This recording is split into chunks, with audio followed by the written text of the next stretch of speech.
Aloha, ladies and gentlemen. Welcome to Prince John Internet TV. I'm going to talk about soulmates today.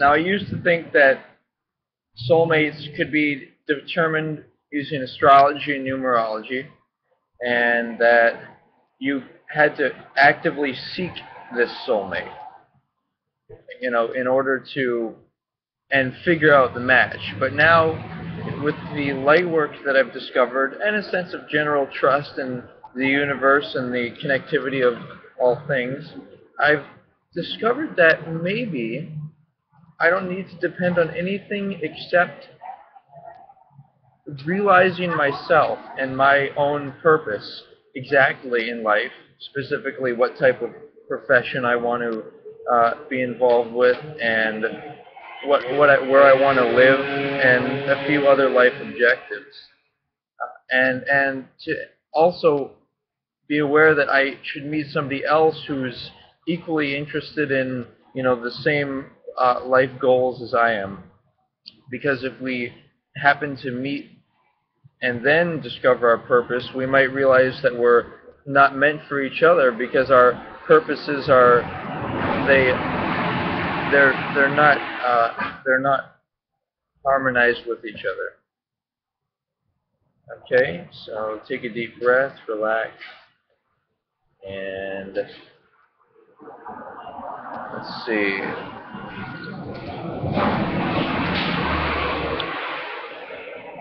I think that starting an email interaction with a person is the best way to really see if you can. I mean, obviously you already have established that you have chemistry, but now we want to figure out whether or not you're actually, meant for each other.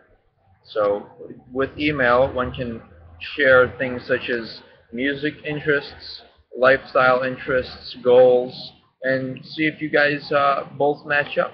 And I, I think that soulmates will like each other not because of uh, physical intimacy, not because of uh, the way they look or their financial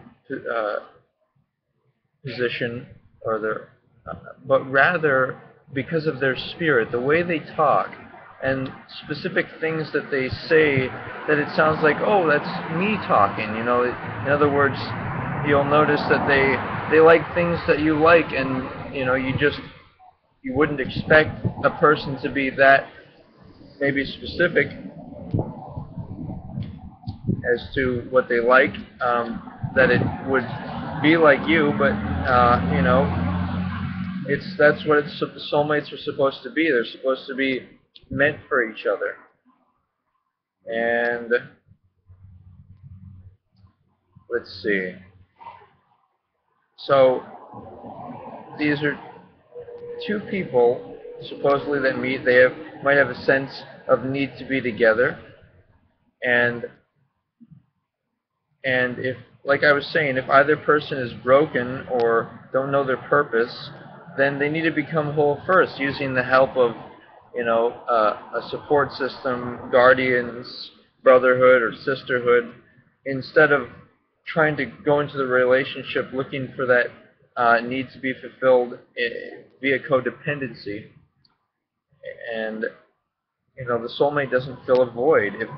If you feel empty without them, then you're not you're not completely yourself. So you don't want to be with somebody until you're complete. That way you completely know about each other, and you know what you want in life.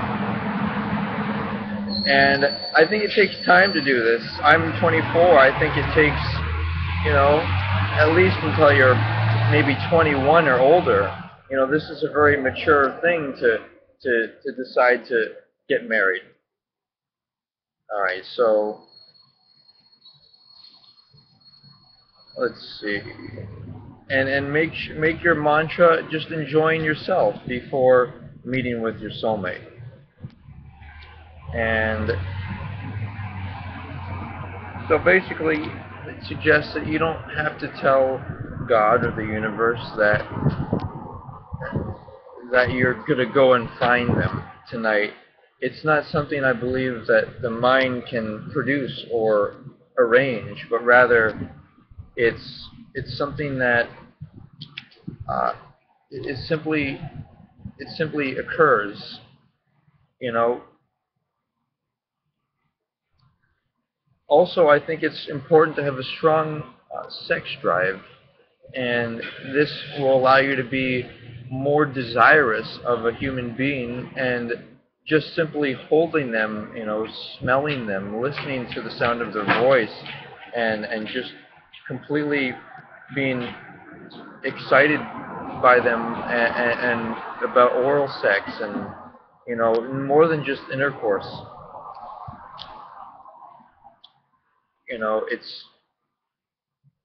It's about it's the spirit, the voice. Uh, the body will fade, but that will never change. The way they sound, their essence, the way their thoughts sound as well. And meeting the soulmate, you'd probably be nervous, when you're around them because you feel the chemistry. But remember, you can feel chemistry with many people. Let's see. Also, you'll feel like it is a holy thing. And protect your heart. If it's not the right one, you don't have to fear losing your soulmate, because, this is somebody who likes you for you. You don't have to try to impress them. They already like you naturally. And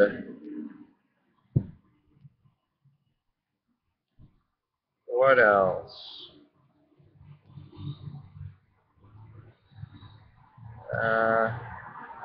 It's a concept of, instead of saying the mindset of mine is no unless the universe says yes, not yes unless suggested otherwise. Like, I'm waiting to see signs. And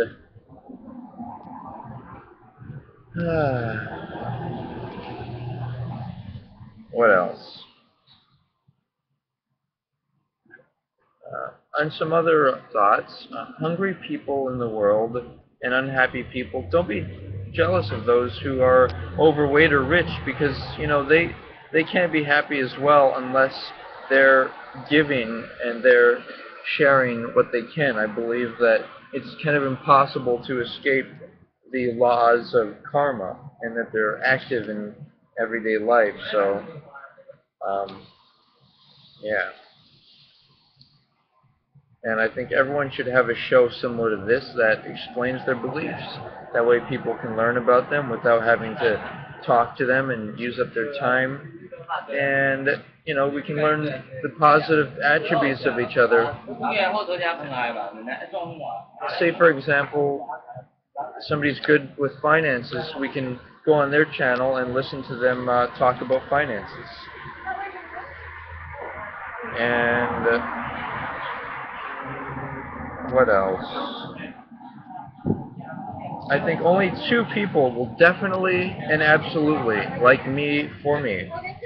Even if I lose all my belongings and my looks, I think that I'll like myself, and my soulmate will like me.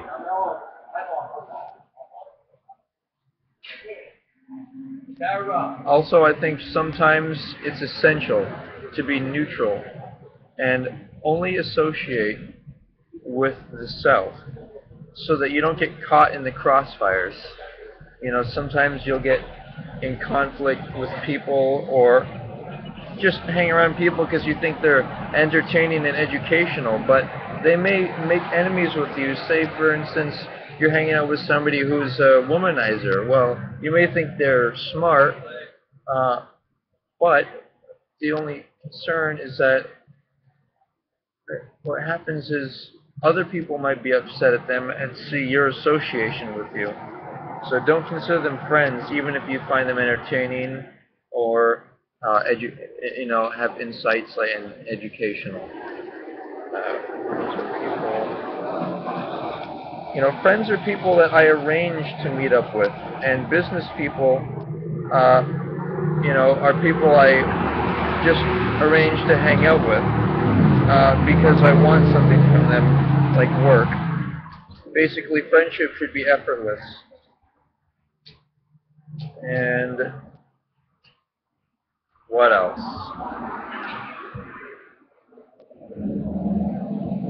And some other thoughts. I think salespeople should let the person decide for a day and don't sell things on the same day as a way of respect. And I think it's really nice to teach others with action in person. Also, what else? Instead of, say, you feel bad or you feel uncertain, just say you're feeling imbalanced. Maybe there's something that you're not doing enough of, and you're balanced with reality, and so simply do the light work and see how it works out. During disagreements, I think the authority of the property is the one to be listened to. And, for example, let's say two people get into an argument at a Starbucks, and they're trying to decide, well, should that person have the table? Basically,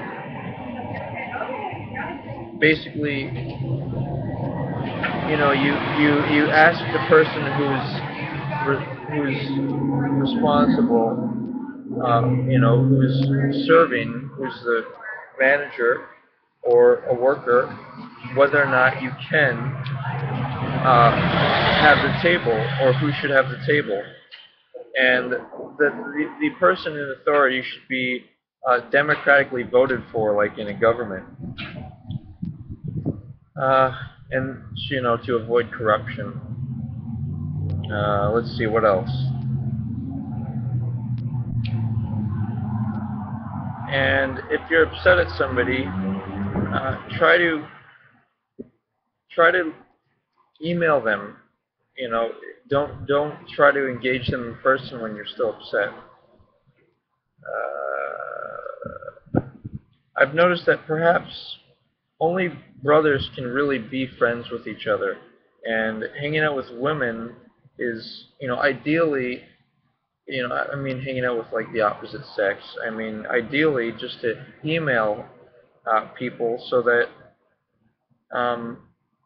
or email the guardians of the woman, so that, and all single people should have guardians. That way, you're not directly interacting with the person, but it may be ideal from a standpoint of independence to do that, but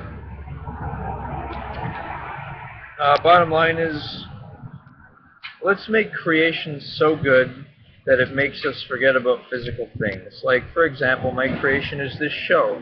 Your creation might be carpentry or cleaning very nicely. Instead of being inspired by something that already is, like, an attractive-looking person, use your creative energy to create something, and focus on that energy instead. And thanks for being here with me today. Prince John Internet TV. Starbucks.